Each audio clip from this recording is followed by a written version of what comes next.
Réunis au Palais de l'Unité de Yaoundé au Cameroun le 17 mars 2023, dans le cadre du 15e sommet de la Communauté économique et monétaire de l'Afrique centrale, les chefs d'État de cette région ont échangé sur des questions d'intérêt commun. Il s'agit notamment des réformes en cours de la CEMAC, du financement des institutions de la sous-région par la taxe communautaire d'intégration, ou encore des conséquences de la crise russo-ukrainienne sur les économies de la sous-région, entre autres. Depuis qu'il nous interpelle dans notre marche vers l'intégration de nos pays, sont nombreux et variés. Le monde change. La CEMAC ne saurait rester en marge de ce mouvement.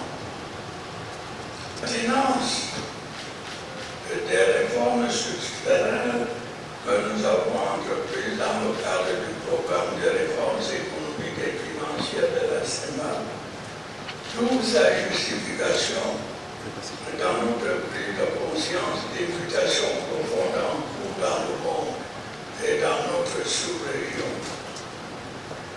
Cette rencontre nous offre l'occasion d'examiner, entre autres, l'état de mise en œuvre de ce programme qui, je le rappelle, est, selon les experts, la voie à suivre pour consolider la vitalité économique de notre sous-région.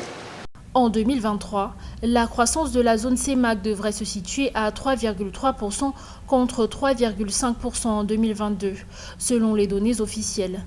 Malgré la conjoncture économique mondiale difficile l'an dernier, la CEMAC a su faire preuve de résilience. Une situation qui s'explique par l'évolution des termes de l'échange et de la bonne tenue des secteurs clés des économies sous-régionales pour accélérer l'intégration sous-régionale, renforcer les acquis de la construction communautaire et améliorer les conditions des 51 millions d'habitants de la sous-région, l'une des priorités du chef de l'État camerounais durant son mandat à la tête de la conférence des chefs d'État de la CEMAC. Le président Paul Biya a invité ses pairs à renforcer les actions de lutte contre l'insécurité. L'une des menaces qui pèsent sur le développement de la CEMAC est bien entendu l'insécurité causée par les groupes armés internes et transfrontalières qui infestent notre sous-région. Leurs activités sont d'autant plus pernicieuses que l'une de leurs attaques a coûté la vie à notre petit frère, le président Idriss Déby Itno. Elle oblige nos États à consentir d'énormes sacrifices en termes de dépenses de sécurité.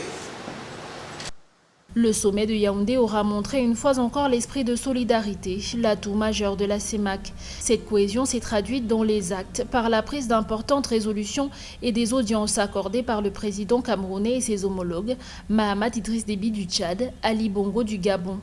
Dans le même sens, un accord pour la coopération dans l'exploitation des champs pétroliers et gaziers transfrontaliers a été signé en marge de ce sommet de la CEMAC entre le chef d'État Paul Biya et son homologue équato-guinéen, Teodoro Obiang Mamba Sogo.